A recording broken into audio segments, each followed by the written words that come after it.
Terceira pergunta agora, acho que começa com o Zé Eduardo. Um dos principais argumentos da PGR para denunciar o ex-ministro de Bolsonaro é que o senador, o seguinte, abre aspas, agiu com a nítida intenção de macular a imagem e a honra objetiva do ofendido, tentando descredibilizar a sua atuação como magistrado da mais alta corte do país.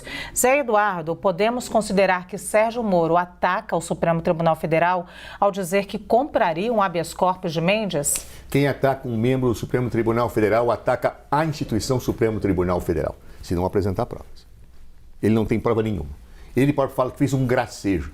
Você imagina, eu volto a insistir na tese, você que é nosso telespectador, alguém faz um gracejo dizendo que você é ladrão, que você é... Isso é gracejo. Isso é ofensa à honra. Isso não se aceita.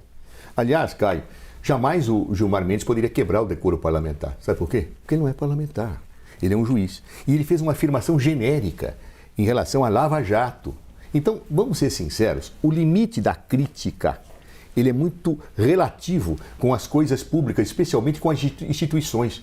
Agora, quando você atinge pessoas diretamente, dizendo, compra um habeas corpus daquele ministro supremo, eu atinjo o ministro Gilmar Mendes, atinjo o Supremo Tribunal Federal, atinjo a justiça do meu país, atinjo a democracia, a menos que eu apresente provas. Com a honra, não se faz brincadeira.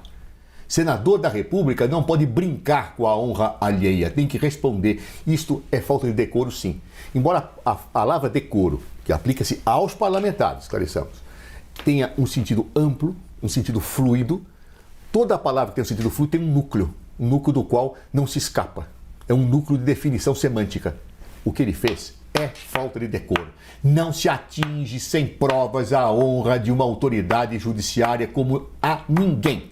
E, portanto, nós não podemos aceitar, nos curvar, limpar a cena do crime de Sérgio Moro, embora, repito, não me pareça seja propriamente um crime. Daí a minha discordância com o PGR apuraria a sua ocorrência com a representação de Gilmar, mas jamais tipificaria de maneira criminosa nesse momento. Mas falta de decoro, caçar o mandato, o Senado Federal agirá muito mal se não abrir imediatamente um processo de cassação do mandato do senador Sérgio Moro.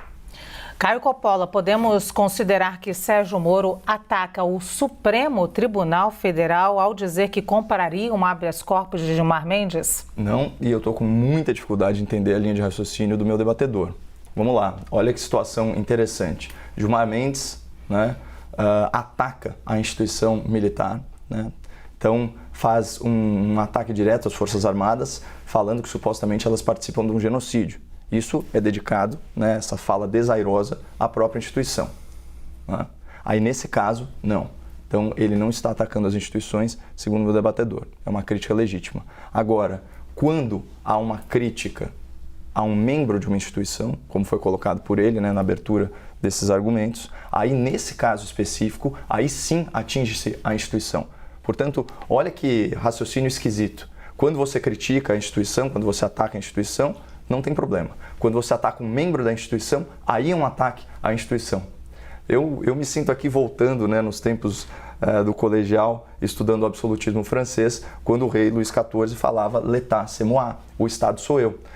Uma frase que, de certa forma, foi parafraseada pelo ex-presidente do Supremo Tribunal Federal, o Dias Toffoli, né, quando ele estava aí tecendo as suas teses criativas, né, sobre a competência do STF para julgar, enfim, para investigar, julgar, condenar atos que supostamente atingiriam a honorabilidade dos ministros e seus respectivos familiares, usando a mesma tese sustentada aqui pelo meu debatedor, que é essa: quando você atinge um membro da instituição, você atinge a própria instituição.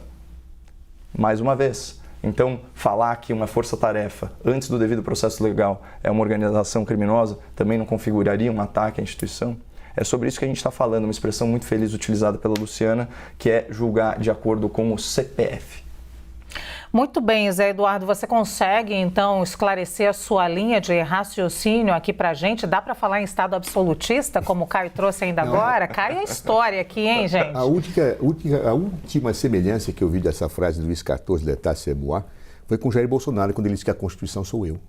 Né? Eu não vi na fala do ministro Toffoli, nenhum Estado sou eu. Sabe por que eu não vejo, Caio? Porque há uma diferença muito clara das coisas. Você frequentemente afirma que há corrupção no Congresso Nacional. Isso é calúnia? Não. Eu estou falando das instituições, uma crítica política. Se eu falar que existe corrupção no órgão A, B, C ou D, é uma crítica política.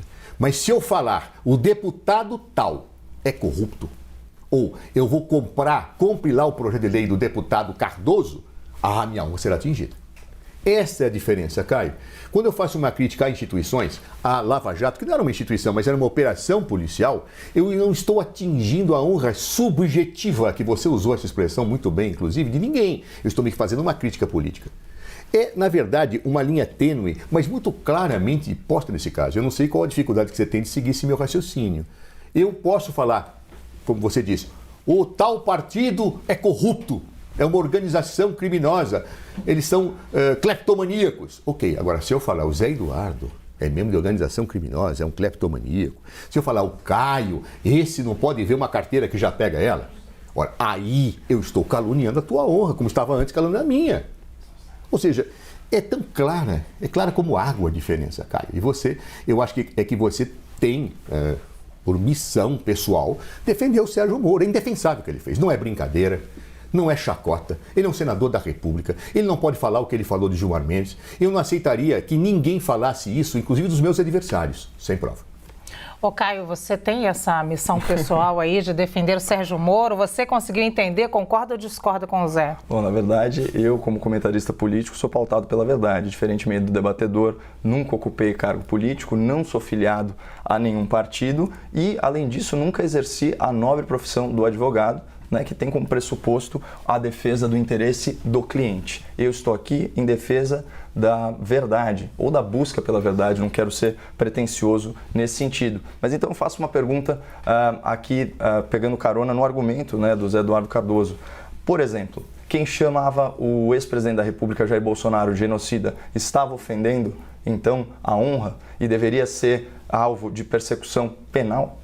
A expressão genocida foi objeto de debate judicial, Caio. E me parece que foi absolvido, dizendo que naquela dimensão em que era colocado... Não, você, por favor, polemize com o juiz que decidiu isso, né? Não comigo. Mas que naquela dimensão em que foi colocado, era uma dimensão política de crítica. Claro? Diferente se eu dissesse Jair Bolsonaro é corrupto. Ele vendeu cloroquina para um laboratório que produzia enganando a população. Diferente se eu dissesse isso é calúnia. Claro?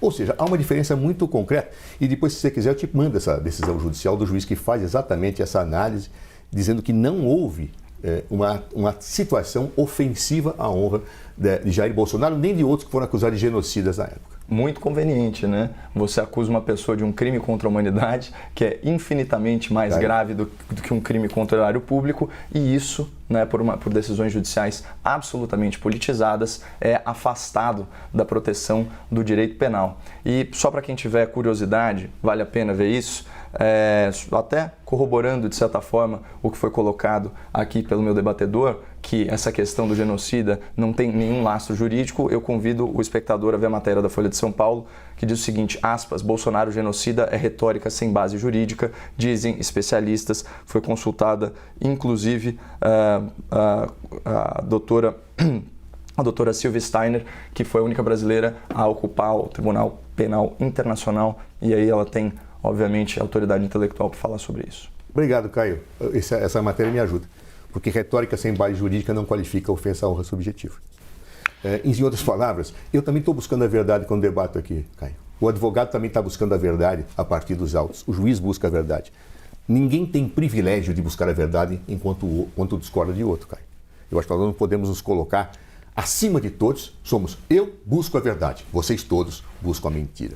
Não é legal isso. Não foi isso que eu falei, eu só disse que eu busco a verdade. Isso não afasta... E os outros? Os outros eu não sei. Você está falando aqui para a nossa audiência que busca a verdade. Eu acho que você busca a tua verdade, eu busco a minha verdade, porque não há uma verdade única quando se tem divergência. Não, mas aí a gente concorda. Eu não sou o dono da verdade, nem você, não. Por isso nós debatemos. Sim, eu utilizei exatamente essa expressão. Agora, quando a matéria fala que não existe base jurídica, significa que é errado. É errado. Que é um argumento político, Caio. Não é errado chamar uma pessoa de genocida. É isso que essa matéria da Folha disse. É um argumento político. A pessoa usa o genocida, doutor, exatamente para descrever uma pessoa que tem índole assassina. que agiu deliberadamente para matar pessoas. Isso é muito feio. E você vê, não está protegido no nosso arcabouço legal contemporâneo. Porque se fosse seguido à risca o que está dito na lei, a gente sabe muito bem que o tratamento seria diferenciado. Ô, Caio, o Zé Eduardo não tem mais tempo, então vou ficar com você que ainda tem 48 segundos. O Zé Eduardo, na fala dele, elencou em vários momentos aqui várias supostas violações cometidas pelo próprio juiz Sérgio Moro. E vocês sabem aí de casa porque eu uso supostas, porque não estou comprando o argumento do Zé Eduardo e estou colocando aqui à mesa uma provocação. Essas supostas violações acabariam piorando a situação, agregando a situação de Sérgio Moro? Não deveria, exceto se o juízo for político. Aqui a gente está num ambiente de debate, então você tem uma série de recursos retóricos. Eu estou mostrando aí que há 2 pesos e 2 medidas, citando exemplos da própria suposta vítima, que é o ministro Gilmar Mendes. Aí o doutor José Eduardo, brilhantemente, está atacando a reputação do suposto agressor para fazer parecer que a coisa é muito pior, dando um contexto que não é. Mas você, no direito penal, você responde por aquele ato concreto, não pela sua reputação. A gente não vive no ambiente do direito romano, no conceito do bonus pater familias, influenciava o teor do juízo. A gente tem que fazer o nosso julgamento, montar nossa opinião sobre coisas específicas e fatos específicos. O passado não deveria interessar nesse caso. Muito bem, eu agradeço pelo debate até agora, mas chegou a hora de fazer a grande pergunta.